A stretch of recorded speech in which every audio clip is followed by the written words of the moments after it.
Hey, what's up, guys? Going over Imperial Japanese Navy subs, the Great New Vanguard series from Osprey, okay, covering the Imperial Japanese Navy, the submarines.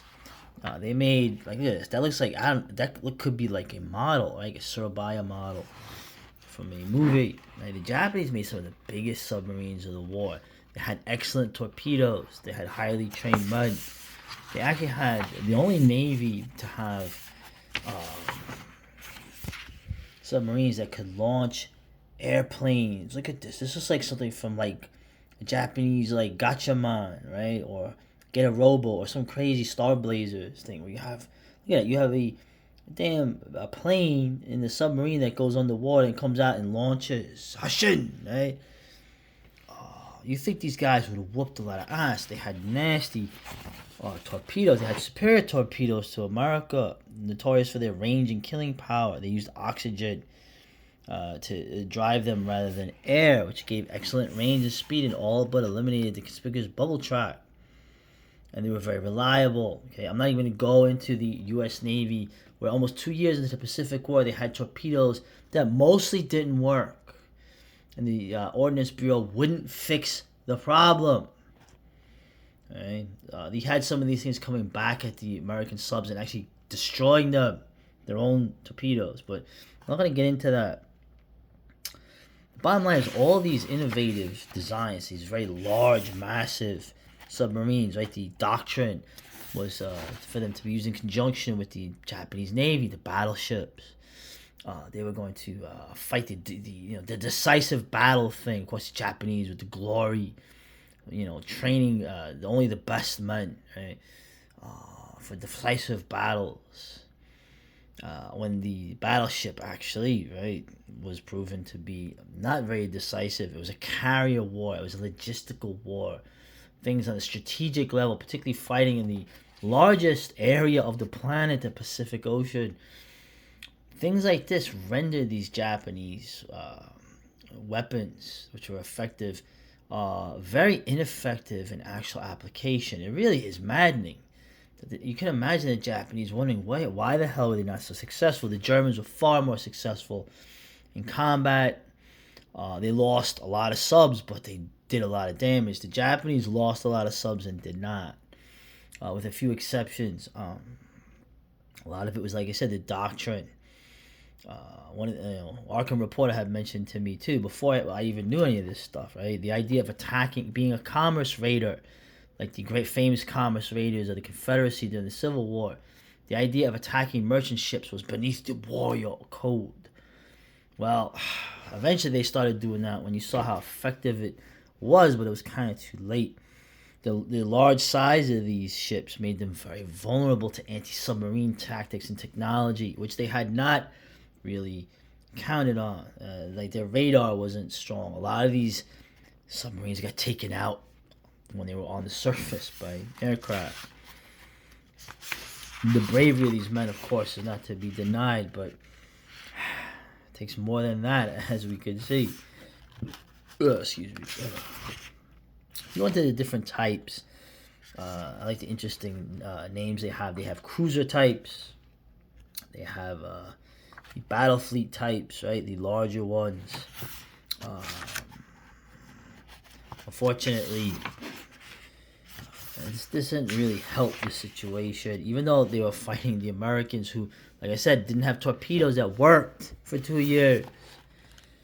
And look how, and you can see even how large even the normal size ones are. Look how big that is. Amazing. So they give the war service of the different types, right? Particularly, right. This is one of the class. What is this? The KD-6A, right? So this class got some major successes, but the loss of all 8 boats, right, in this class showed the futility of using large submarines to attack heavily defended U.S. fleets, right?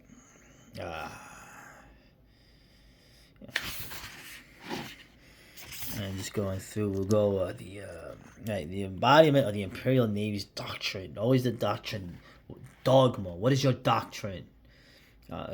Turning into a straitjacket, turning into something, a tomb for you when it doesn't go that way and you do not adapt, right? Right, it's supposed to be in conjunction with the main fleet. And this didn't happen often, particularly the weakness in communication. So just getting here, right? The B1 types. That's the one on the cover here with the cool. Oh, look at that. A bomber. Who would have thought to put an airplane in a damn submarine? The Japanese were the only ones. Right? The largest single class of fleet boats built was this B1, the B type, right? Of course, their losses were heavy, right? Only one survived. Look at all the ones getting destroyed, but most amazing performance, give credit, was to I-19, right? December 15, 1942, in a single salvo of 6 torpedoes, sank the carrier USS Wasp, damaged the battleship USS North Carolina, and sank a destroyer. Very cool, right? But this was usually not the case. And these ones, like I said, some of these went to Europe. Right? They arrived in France, came back with German technology. The Germans were nice enough to fit them with the different cannon mounts on the return voyage. Right? Of course, later they were used to with the suicide submarines, the Cage. As usual, you got the great Osprey painted artwork. Like I said, better than the digital artwork, right? Of course, stay the hell away from the AI stuff. I don't even think that's possible with this. But the schematics, right? Look at this. You get the crew. Obviously, there's not a lot of room in these things. Look at all the torpedoes. And the Japanese had nasty torpedoes. And once again, this is so cool, dude. Oh, shit, man. Anyway, it's interesting, too, like the B3 class, right? You had, of course, the famous sinking the USS Indianapolis, like you saw in Jaws, right? Now, most of the guys who got eaten by sharks were already dead, but a lot of the guys weren't. You know, and of course, remember what they did to the commander? They court-martialed him. He was disgraced. He committed suicide. About 20 years later, right? The shame of being blamed because these guys weren't listed as missing for 3 days because, once again, just like with the torpedoes that weren't working, the bureaucracy of the American naval, the bureaucracy of all of it. Left these guys to die horribly and be out there for days on end. And it was interesting. They actually used a commander of this one submarine in the prosecution of this guy right after the war. But later, after the guy's suicide in '61, the guy was trying to help exonerate the guy's name posthumously anyway, which I thought was very honorable. It was very interesting. The commander of this submarine became a Shinto priest, lost all his family in Hiroshima, and had some interesting words. I met the survivors of this years later. Right? I'm getting all sentimental, but I'll say it again. None of these guys should have been fighting with each other. Ben Shapiro. Anyway, yeah. Why? Yeah. So obviously. Get to some of the special ones here. None of these really made a difference. They were making they had designs to make super subs, right? The special submarine type. Like the largest submarines built during the war. In fact, the largest submarines ever built until the introduction of the USS Benjamin Franklin class of nuclear powered ships in the '60s. But like I said, they weren't really effective. Some of these had almost, you could carry 3 planes. Look at this thing. Also, you had with the Sentaka type, with heavy submarine losses, right? They wanted to make these submarines faster underneath, right? High-speed submarine, streamlining everything, and they were, right? The hull was streamlined. The electric motors were twice as powerful as the diesels, and also they were deepest diving submarines. They could go the deepest, take the pressure. They were fitted with snorkels. Could stay under the thing for 30 days. It didn't make a difference. It was too late. Right here, there's the Caton, like the suicide submarines. Also, they came up with these huge ones, special transport submarines, right? They gained a dismal return. These boats proved to be easy targets. Right? I tell you, the larger you are, you're just an easy target. Okay, especially for aircraft, carrier war. This is interesting, the post-mortem. I mean, all the things I had mentioned before, right? The pre-war decisive battle. We will have a glorious battle. Right. Right. It just didn't happen. Also, it mentioned that the Japanese submarine commanders were overcautious. And I find that hard to believe, but it is possible that was part of it. The Navy was not as crazy as the Army was. I don't want to like to say that, but you can see, right, it was ill-suited for the carrier war which developed. Right. They mentioned here in the back too. They have some interesting. There actually was the only attack on the mainland was by one of these submarines launching the bomber with incendiary bombs twice in September, I believe, of 45 or 44 in Oregon. So the only successful attack, successful, out of the 4 bombs dropped in 2 missions, like 2 bombs each, only incendiary bombs. They wanted to start a forest fire on the Oregon coast to panic people, right? Not like burning the hell out of Tokyo on the other end. Only the one out of the 4 incendiary bombs actually went off. How the hell do you do that? How the hell do you not have fire bombs work when your torpedoes are nasty as hell?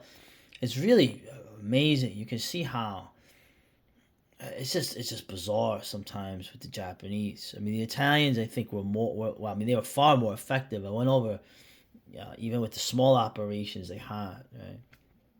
Of course, fighting in the Pacific Ocean is always going to be a difficult thing, but regardless, this is the Japanese subs. Some very impressive things. I just think that is so cool. Look at that. Imagine, look, a submarine, and then a plane comes out. And they have, like I said, they built one where there was 3 planes on it. And I believe the planes were not, these were specially made for a submarine. These were not like the regular planes just put on there. They were actually made, I believe, for the submarine warfare. I don't know. I think it's interesting. Okay? It's so cool. It should have worked, but regardless, always the war. Okay, you weren't stopping America. You weren't stopping the Soviet Union. That's it. But I'm trying to think if there's anything else I can add to this. It's typical Osprey stuff. Great photos. Like I said, it would have been interesting if they had covered the German and Italian subs. Apparently, the last bomber shot down in the war was a B-24 shot down by an Italian submarine. Hey. But with a mixed crew, Japanese, technically officers, but Italian crew and some Germans. Of course, they don't cover the more successful than the suicide subs or the midget subs that they had. But look at that thing. Look how cool that is. You would never get me on one of these things. I like tanks, but I would never want to be in a tank. Submarines are interesting to me now. I would never be in a submarine. I'm fascinated by war and history. I would never want to be in a war. Of course, we're all in a war, but that metaphorically speaking. But and I want peace. I know. What the hell? It's time to stop these battles. Were so useless, weren't they? So unless you're Ben Shapiro, right? Then they're worth it. I'm not gonna get. I mean, why did I even mention his name? All right, later.